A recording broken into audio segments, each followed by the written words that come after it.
नमस्कार सभी साथियों को स्वागत करता हूं सबका इस YouTube चैनल पर जिसका नाम है स्टडी विद पीएन लोधा। साथियों आज का ये सेकंड टेस्ट है। सुबह मैंने साइकोलॉजी का टेस्ट अपलोड कर दिया है, तो एक बार उसको नहीं देखा है तो उसको ज़रूर देखिएगा। हिंदी का गोल्डन पेपर नंबर 16 है। ये पूरे ही 30 क्वेश्चन देखने को मिलेंगे। आरबीएससी की किताबों से ये पेपर बनाया गया है। साथ में 15 क्वेश्चन आपके शिक्षण विधियों के भी डाले गए हैं और 15 क्वेश्चन हिंदी ग्रामर के डाले गए हैं। तो वीडियो को पूरा देख करके जाइएगा।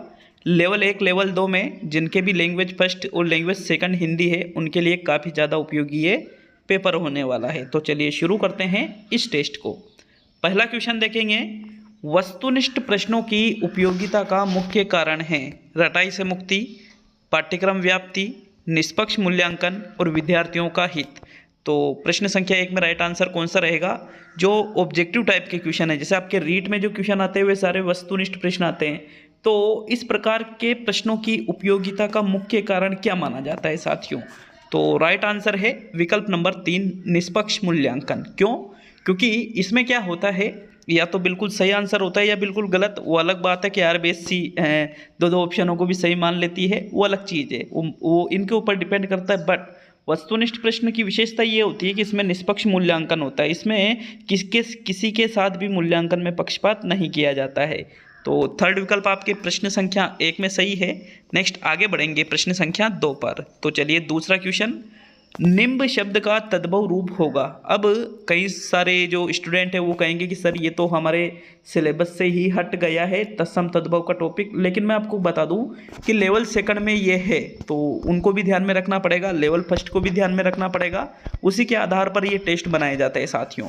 तो निम्ब का तद्भव नाई होगा, नीम होगा, नींबू होगा और सभी। तो देखो प्रश्न संख्या 2 में जो राइट आंसर है, निम्ब शब्द का तद्भव रूप क्या होगा मित्रों? नीम। निम्ब से नीम बनेगा, जबकि ये जो नींबू है ये निम्बक शब्द से बनता है। किससे? निम्बक शब्द का तद्भव रूप होता है नींबू और निम्ब शब्द का तद्भव रूप होता है नीम। तो यहाँ पर नाई जो शब्द है इसका जो तत्सम रूप है वो रहेगा नापित। ठीक है, नापित का होता है नाई। तो इस प्रकार यहाँ सेकंड विकल्प आपके प्रश्न संख्या 2 में सही है। नेक्स्ट प्रश्न नंबर 3 पे आएंगे। तो आपके तीसरा क्वेश्चन देखते हैं, पाठ्य सहगामी क्रियाकलाप के माध्यम से किस पक्ष का विकास होता है? बौद्धिक पक्ष का, शारीरिक पक्ष का, सर्वांगीण पक्ष का या मानसिक पक्ष का? तो अच्छे से चारों विकल्पों को देख लीजिएगा। जो पाठ्य सहगामी क्रियाकलाप, पाठ्य सहगामी क्रियाकलाप मतलब क्या होता है कि वह क्रियाकलाप जो कि शिक्षण के अलावा करवाए जाते हैं। ठीक है, शिक्षण के साथ साथ में जैसे खेलकूद वगैरह है और भी चीज़ें होती है, तो इन क्रियाकलापों से किस पक्ष का विकास होता है? प्रश्न संख्या 3 में जो राइट आंसर है वो रहेगा इनसे सर्वांगीण पक्ष का विकास होता है साथियों। जैसे खेलकूद बच्चों से करवाए जाते हैं, कोई प्रतियोगिता करवाई जाती है, जैसे अंत्याक्षरी वगैरह करवाई जाती है, तो इन सभी से साथियों सर्वांगीण पक्ष का विकास होता है। थर्ड विकल्प आपके सही है प्रश्न 3 में। नेक्स्ट प्रश्न नंबर 4 पे आएंगे। तो आपके चौथा क्वेश्चन ये देखिएगा, इनमें से कौन सा क्रिया से भाववाचक बना है? निकटता, खट्टापन, घबराहट और अहंकार। तो ये 4 शब्द है, उस शब्द का चयन कीजिएगा जो कि क्रिया से भाववाचक संज्ञा बना है। इस प्रकार से क्वेश्चन आपके 100% आएगा, इसी प्रकार से आएगा। या तो फिर यहाँ 2 विकल्प रहेंगे कि भाई सर्व से, सर्वस्व, इस प्रकार से, या फिर डायरेक्टली ये। तो दोनों में से एक तरह का क्वेश्चन आपके बनना फिक्स है साथियों। यहाँ पर जो सही आंसर है प्रश्न संख्या 4 में वो है घबराहट। घबराहट एक भाववाचक संज्ञा शब्द है जो कि घबराना से बना है, और घबराना क्या है? एक क्रिया है। तो ये क्रिया से क्या बना है? भाववाचक। निकटता शब्द भाववाचक है, ये निकट से बना है, और निकट क्या है? एक अव्यय है, तो ये अव्यय से भाववाचक बना है। खट्टापन शब्द एक भाववाचक है जो कि खट्टा शब्द से बना है, और खट्टा शब्द क्या है? एक विशेषण शब्द है, तो ये विशेषण से भाववाचक बना है। अहंकार शब्द भाववाचक है और ये बना है अहम से, और अहम क्या है साथियों? यहाँ पर अहम प्लस कार, अहम यहाँ पर एक सर्वनाम है। तो विकल्प नंबर आपका जो 3 है वो ही सही रहेगा प्रश्न 4 में। नेक्स्ट आगे बढ़ेंगे प्रश्न संख्या 5 पर। तो 5वां प्रश्न, ब्लूम ने संज्ञानात्मक पक्ष का वर्गीकरण कितने खंडों में किया है? 6 खंडों में, 5 खंडों में, 4 खंडों में और 8 खंडों में। तो पांचों क्वेश्चन का राइट आंसर बताइएगा। बीएस ब्लूम के द्वारा जो संज्ञानात्मक पक्ष होते हैं उसका वर्गीकरण कितने भागों या खंडों में किया गया है? राइट आंसर देख लेते हैं इसका। राइट आंसर है विकल्प नंबर 1। 6 भागों में किया गया है, जिसका सबसे अंतिम भाग होता है संज्ञानात्मक पक्ष का मूल्यांकन। सबसे उच्च और श्रेष्ठ भाग भी इसको या खंड भी इसको माना जाता है। तो विकल्प नंबर आपका 1 सही है प्रश्न संख्या 5 में। नेक्स्ट आगे बढ़ते हैं प्रश्न नंबर 6 पर। तो आपके 6ठा क्वेश्चन, इनमें से कौन सा शब्द पुल्लिंग है? ठीक है, पुल्लिंग शब्द का चयन करना है। चांदी, इमली, दोपहर और मोती। तो साथियों यहाँ पर जो पुल्लिंग शब्द है वो देख लीजिए अच्छी तरह से, कुछ ट्रिक भी काम आ सकती है और कुछ नॉलेज भी। तो देखो, चांदी अच्छी होती है, ये एक स्त्रीलिंग शब्द है। क्या है? स्त्रीलिंग शब्द। इमली अच्छी होती है, ये भी एक स्त्रीलिंग शब्द है। दोपहर अच्छी होती है या दोपहर अच्छा होता है? दोपहर अच्छी होती है, तो ये भी स्त्रीलिंग शब्द है। अब आपके सामने सिर्फ एक विकल्प बचा है, कौन सा? मोती। मोती अच्छा होता है, तो साथियों मोती यहाँ पर एक पुल्लिंग शब्द है। चौथा विकल्प आपके 6ठे क्वेश्चन में सही है। नेक्स्ट आगे बढ़ते हैं प्रश्न नंबर 7 पर। तो देख लेते हैं आपके 7वें प्रश्न को। मूल्यांकन किया जाता है, उपलब्धि की जांच करने हेतु मूल्यांकन करते हैं। अस्पष्ट अवधारणाओं का पता लगाने के लिए मूल्यांकन करते हैं।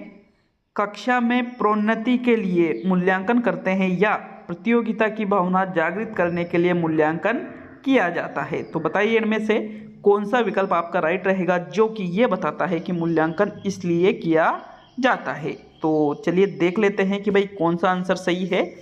उपलब्धि की जांच करने हेतु मूल्यांकन किया जाता है साथियों, कि छात्रों ने जो शिक्षण हमने बच्चों को करवाया है उसको कितना अर्जित किया है, कितनी उनकी उपलब्धियां हैं, इसकी जांच करने हेतु ही मूल्यांकन हम करते हैं। तो इस प्रकार आपका प्रथम विकल्प सही है। बाकी अस्पष्ट अवधारणा का पता लगाना, कक्षा में प्रोन्नति करना, प्रतियोगिता की भावना जागृत करना, ये उतना इम्पोर्टेंट नहीं है जितना पहला विकल्प इम्पोर्टेंट है। भाई ये भी चीज़ें हो जाती है, बट सबसे इम्पोर्टेंट पहला विकल्प है। तो विकल्प नंबर 1 ही आपके सही है 7वें प्रश्न में।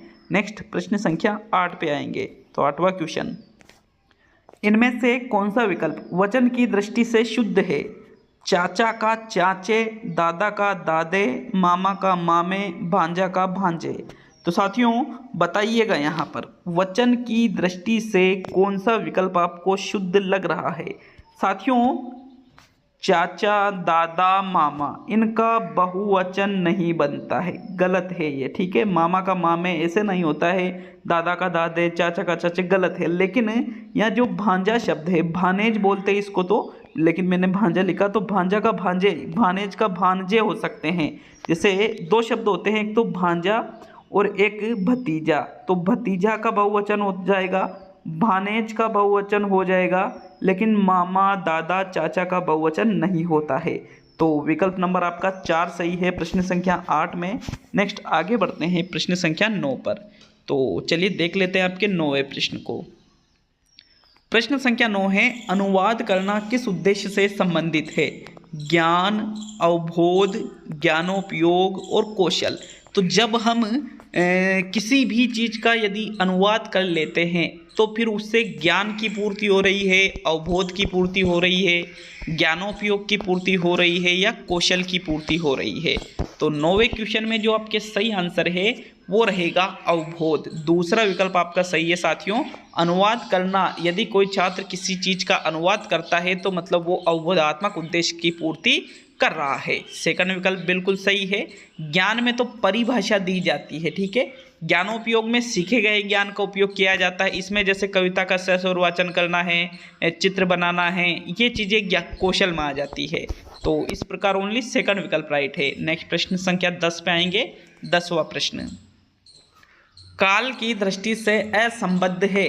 युद्ध होता तो गोलियां चलती, हेतु हेतुमत भूतकाल। शबनम खाना बना रही होगी, संदिग्ध वर्तमान काल। वर्षा गाना गा रही थी, अपूर्ण भूतकाल। सरोज गीत गा रही है, अपूर्ण वर्तमान काल। तो काल का के 1 या 2 क्वेश्चन आते हैं काल के। वाक्य और काल के तो 4 से 5 प्रश्न बनते हैं आपके, इसलिए इन दोनों टॉपिक को विशेष तौर पे तैयार कर लेना। तो बताइए प्रश्न संख्या 10 में कि भाई कौन सा विकल्प आपका सही है। देखो सरोज गीत गा रही है। गा रही है मतलब अभी वर्तमान में क्रिया जारी है, और वर्तमान में क्रिया जारी है, वर्तमान में क्रिया पूर्ण नहीं होती है तो उसको अपूर्ण भूतकाल कहते हैं। तो ये तो बिल्कुल सही है, और आपको असंबद्ध देखना है। वर्षा गाना गा रही थी। गा रही थी मतलब पहले की बात है। अब वो गा रही थी, क्या वो कार्य पूरा हुआ है? नहीं हुआ है साथियों। तो नहीं हुआ है तो फिर वो पहले की बात थी, तो वो अपूर्ण भूतकाल, ये भी बिल्कुल सही है। युद्ध होता तो गोलियां चलती, बिल्कुल युद्ध होता तो गोलियां चलती मतलब पहले की बात है। युद्ध भी नहीं हुआ, गोलियां भी नहीं चली, तो ये हेतुमत भूतकाल का ही उदाहरण है। अब यहाँ पर एक विकल्प है, शबनम खाना बना रही होगी। अब इसको कुछ देखो, हर एक किताब में मिस्टेक होती है, हर एक, चाहे कितनी ऑथेंटिक पुस्तक ले लो, मिस्टेक तो होती ही है। अब यहाँ पर इस वाक्य को जो नवीन हिंदी व्याकरण की किताब है उसमें दे रखा था संदिग्ध भूतकाल में। किसमें दे रखा था? संदिग्ध भूतकाल में। अब यहाँ पर देखो, शबनम खाना बना रही होगी। बना रही होगी, तो बना रही होगी तो ये तो वर्तमान की बात है ना भाई। बना रही होगी तो वर्तमान की बात है, लेकिन उस पर संदेह है, तो फिर वो संदिग्ध वर्तमान काल कहलाएगा, ना कि संदिग्ध भूतकाल। और बुक में क्या दे रखा था? संदिग्ध भूतकाल। तो साथियों, इसलिए मैंने इसको करेक्शन करके इसके चारों ही विकल्पों को सही कर दिया है। तो इस प्रश्न पे क्या मिलता है? बोनस मिलता है। अब आप हमें कमेंट करके बताएं कि क्या मैं सही हूँ, ये संदिग्ध वर्तमान का ही है या संदिग्ध भूतकाल का ही है। आप हमें कमेंट करके जरूर बताएं। अगर संदिग्ध भूतकाल का होता तो ऐसा होना चाहिए, शबनम खाना बना रही थी, ऐसा होना चाहिए ना, तब होता वो संदिग्ध भूतकाल। ठीक है, फिर भी आप अपनी राय जरूर बताएं। नेक्स्ट आते हैं प्रश्न संख्या 11 पर। एक छात्र कविता का सहस्वर वाचन करता है, यह किस उद्देश्य की पूर्ति को दर्शाता है? ज्ञान, अवबोध, कौशल और अभिरुचि। भाई इस प्रश्न का तो क्या कहना, मैंने अभी 2 प्रश्न पहले ही इसका आंसर बता दिया था कि भाई एक छात्र कोई कविता का सहस्वर वाचन करता है तो फिर वो कौशल की पूर्ति होती है। बताया था ना, कौशल में कविता का सहस्वर वाचन करना सुर लय ताल यति गति के साथ में, तो वो कौशल का उदाहरण हो जाता है। थर्ड विकल्प आपकी 11वें क्वेश्चन में बिल्कुल सही है। नेक्स्ट आगे बढ़ते हैं प्रश्न संख्या 12 की ओर। तो देख लेते हैं आपके 12वें प्रश्न को। दयार्द्र शब्द में कौन सा समास है? अव्ययभाव समास, तत्पुरुष समास, द्विगु समास, क्रमधारय समास। तो देखो, न्यू मान के चलो, हिंदी के इन टेस्टों से नवीन हिंदी व्याकरण की किताब और रचना प्रबोध की किताब लगभग पूरी होने वाली है। इतने टेस्ट में बना चुका हूँ इन दोनों किताबों से। तो दयार्द्र जो शब्द है, इसमें समास की बात करें तो साथियों इसमें तत्पुरुष समास है। कौन सा समास है इसमें?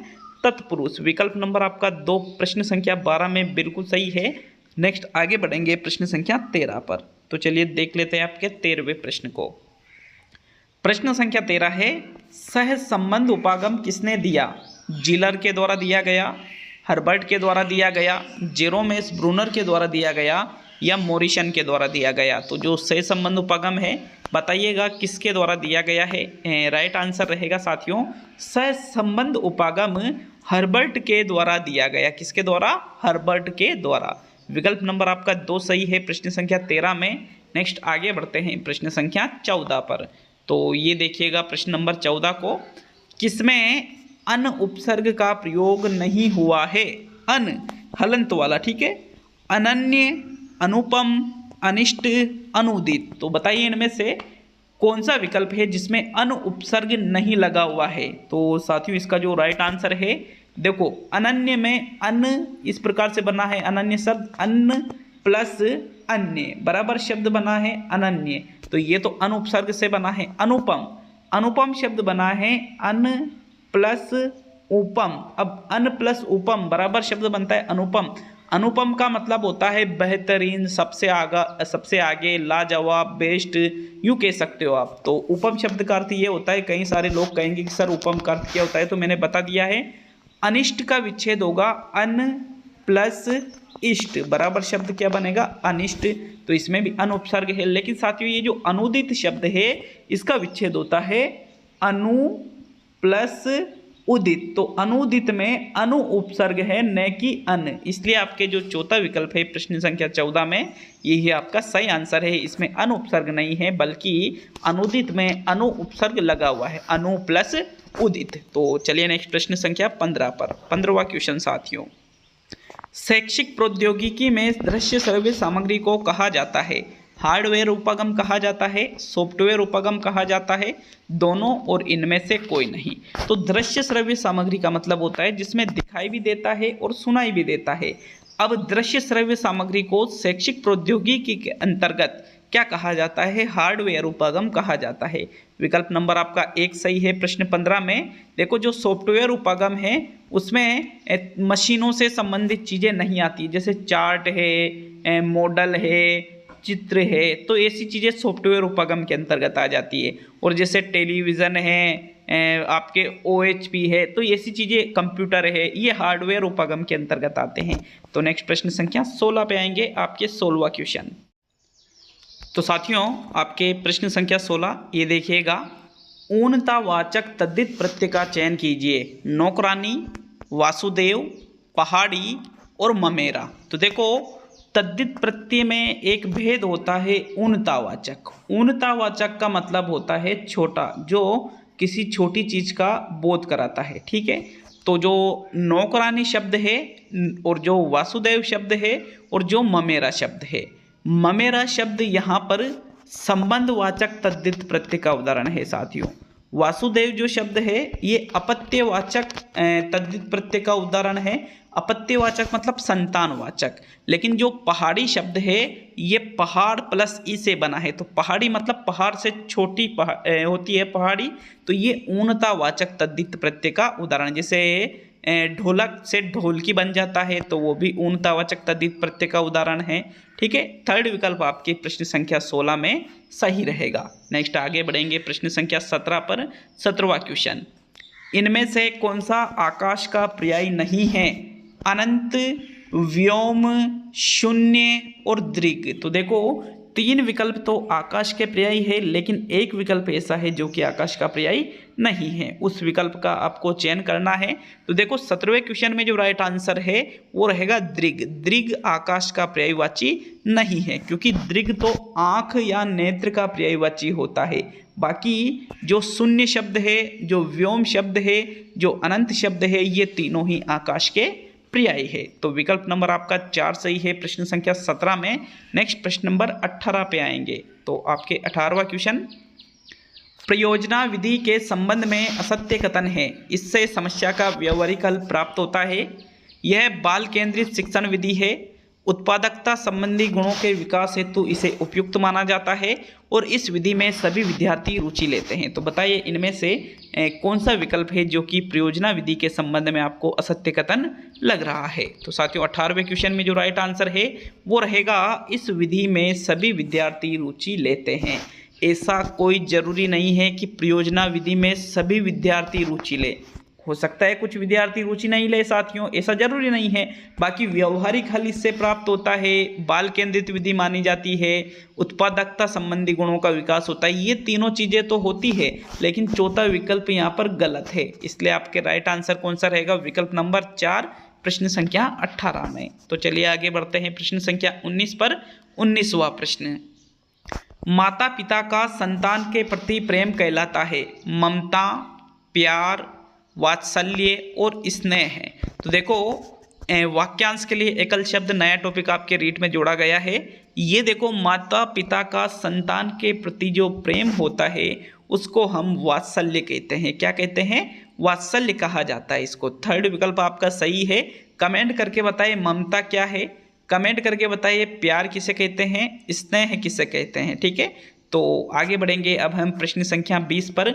20वां क्वेश्चन साथियों, नीरस विषय को भी रोचक बनाकर प्रस्तुत किया जाता है व्याख्यान विधि में, कहानी विधि में, प्रदर्शन विधि में, सूत्र विधि में। तो जो नीरस मतलब जिनमें छात्र रुचि नहीं लेते हैं, उन विषय को, उन सब्जेक्ट या टॉपिक्स को भी रोचक, जिसमें छात्र रुचि ले, रोचक बना करके यदि हम प्रस्तुत करते हैं तो ऐसी विधि को कहते हैं कहानी विधि, क्योंकि बालकों की कहानी सुनने में रुचि होती है। इसलिए आपके विकल्प नंबर 2 सही है प्रश्न संख्या 20 में। बाकी जो व्याख्यान विधि है इसमें ऐसा नहीं होता है, प्रदर्शन, सूत्र इसमें भी नहीं साथियों।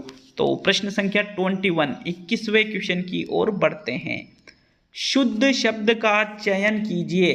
प्रदर्शिनी, विरहिणी, अंतर्ध्यान और स्वातंत्र।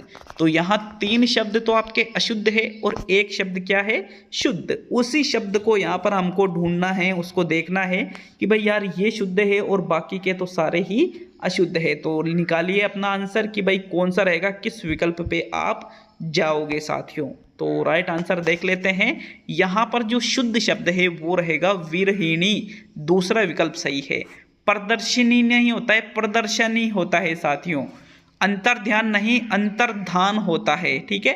स्वातंत्र नहीं, स्वातंत्र्य होता है, या तो स्वतंत्र होता है या फिर स्वातंत्र्य होता है, लेकिन स्वातंत्र नहीं होता है, ठीक है।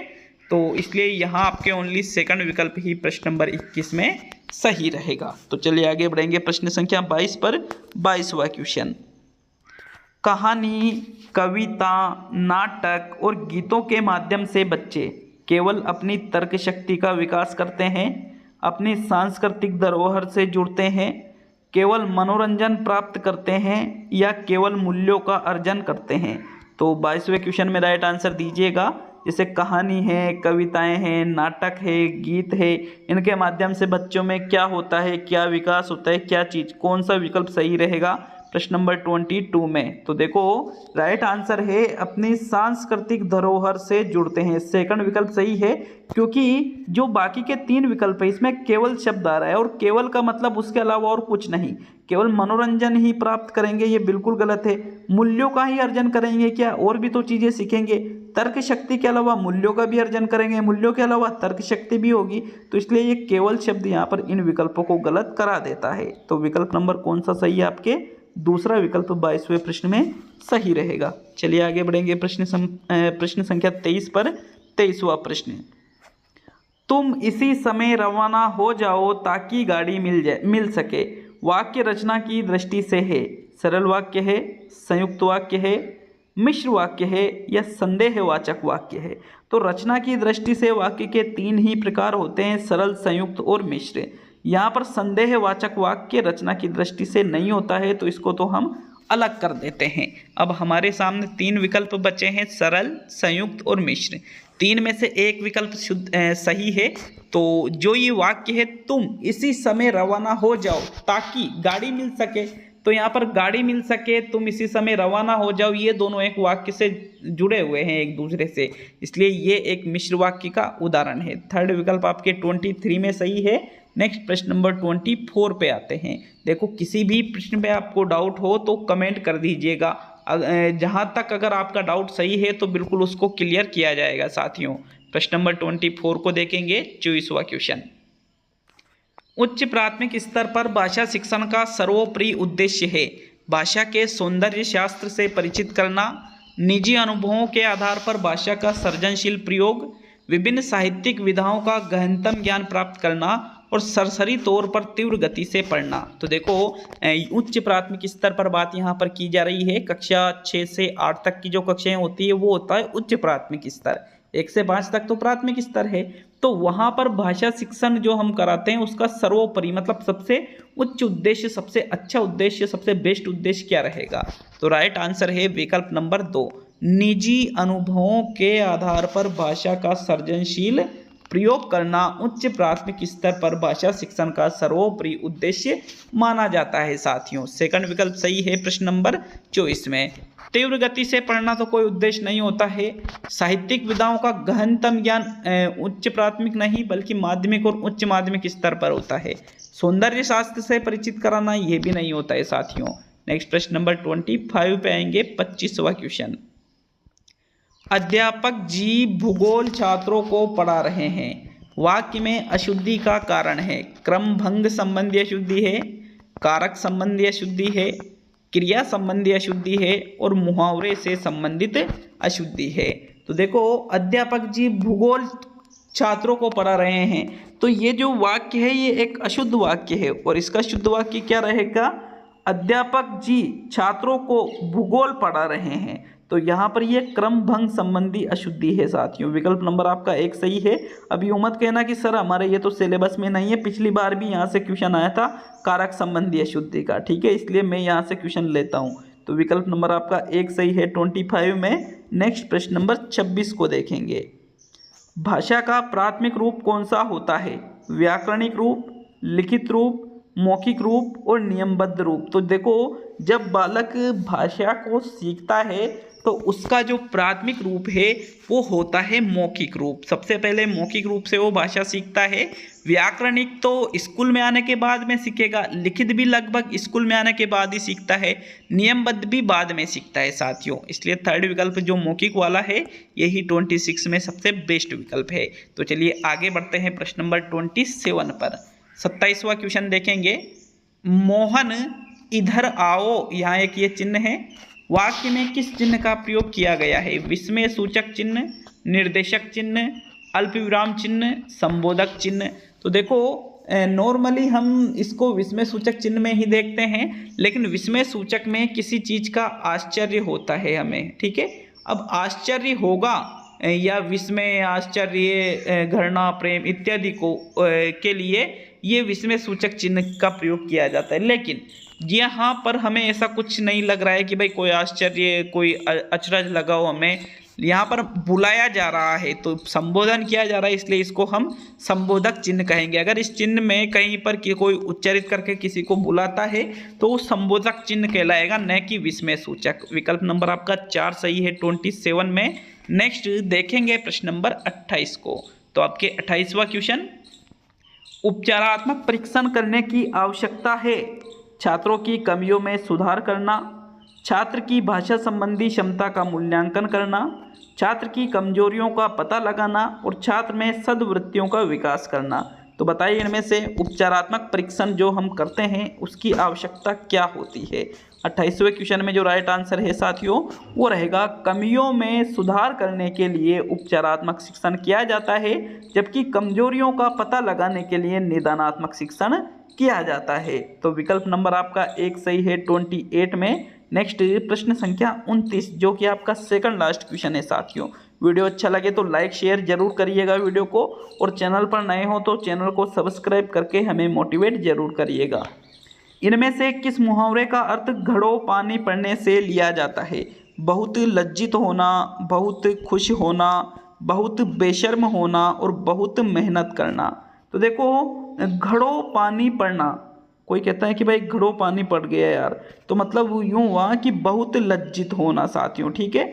बहुत खुश होना, बहुत बेशर्म होना, बहुत मेहनत करना, ये इसका मतलब नहीं होता है। ओनली प्रथम विकल्प ही 29 में सही है।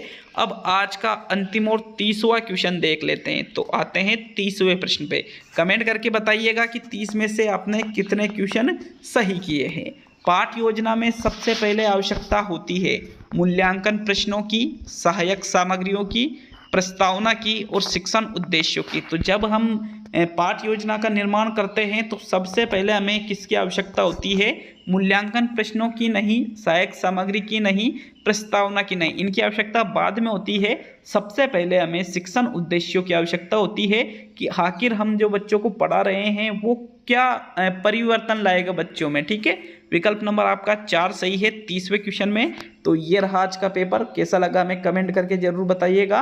और साथियों देखो, एक और चीज़ ये है, डाउट वाले प्रश्न अगर आपके हैं तो बिल्कुल उसके लिए कमेंट जरूर करिएगा।